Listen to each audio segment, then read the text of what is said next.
heard this statement from a Muslim friend, religious skeptic, or family member at dinner. Are they right?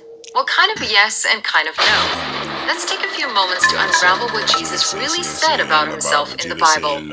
In John chapter 5, Jesus says, "My Father is always at work to this very day, and I too am working." After stating this, the Jewish leaders tried to kill him because in calling God his own Father, Jesus was making himself equal with God.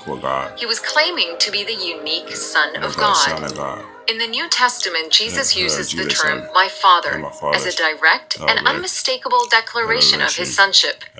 In verse 23, he claims that the Son and the Father receive the same type of honor, stating, "So that all may honor the Son, just as they honor the Father." 3 verses later, he claims to possess life as the Father does. Just as the Father has life in himself, so also he gave to his Son the possession of life in himself.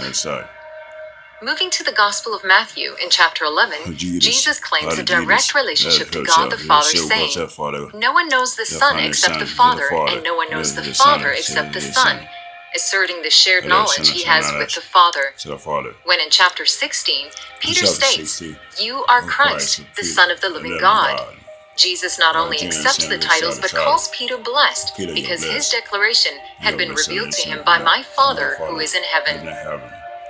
Jesus claims eternal existence in John chapter 8, verse 58, when he says, "Truly, truly, I say to you, before Abraham was born, I am." Here Jesus has echoed the language of deity, the same words by which God revealed himself to Moses from the burning bush in Exodus 3, verse 14. To the Jews, this was clearly blasphemy, for they knew that in doing so, Jesus was again claiming to be God. Later in John 10, verse 30 to 33, Jesus explicitly told the Jews, "I and the Father are one." Again, the Jews picked up stones to stone him, but Jesus said to them, "I have shown you many great miracles from the Father. For which of these do you stone me?" "We are not stoning you for any of these," replied the Jews, "but for blasphemy, because you, a mere man, claim to be God." In the Sanhedrin trial of Jesus recorded in Mark 14, Caiaphas the high priest asked him, "Are you the Christ, the Son of the Blessed One?" "I am," said Jesus, "and you will see the Son of Man sitting at the right hand of the Mighty One and coming on the clouds of heaven."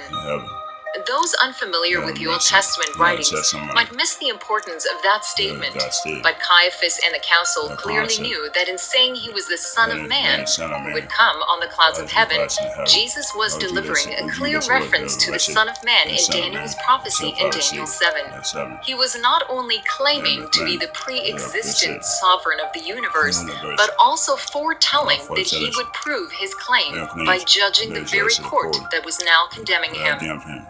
Further, in combining Daniel's prophecy with David's proclamation in Psalm 110, Jesus was claiming that he would sit upon the throne of Israel's God and share God's very glory.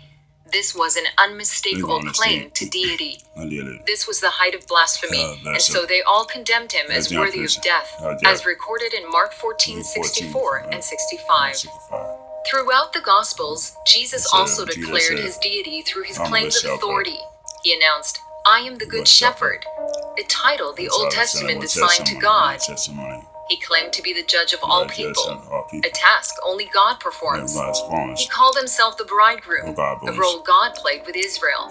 He forgave sins, but only God can forgive sins. He assumed equal authority with God and even encouraged prayer in his name. He also invited people to believe in him for salvation. None of the great leaders, teachers, or prophets in the history of Israel ever offered salvation in their own name. Appearing blasphemous, it was only Jesus who made this appeal of faith, because he was claiming to be God.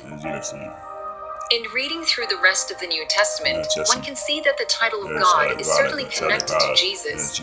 In many places, the authors refer to Jesus in ways that can only apply to God, calling him eternal, even though there is only one eternal God, the creator of all things, though there is only one creator, present everywhere, though there is only one omnipresent God, and receives worship from people and angels, even though the Old Testament prohibits worshiping anyone other than God. Because each of these characteristics can only be said of God, then clearly the authors of the New Testament also believed Jesus was God. Christians believe that at the heart of the doctrine of Christ's deity is God's loving self-sacrifice for us. That salvation rests not in a man like us, but in a God who became like us in order to redeem us from our sins. So while Jesus never explicitly uses the phrase, "I am God," he is consistently portrayed in all of the Gospels as one who speaks and acts as God.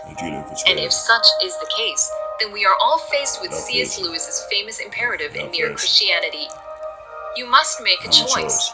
Either this man was and is the Son of God, or else a madman or something worse. After Jesus asked, "Who do people say that I am?" he asked an even more significant question, "But who do you say that I am?" The answer to this question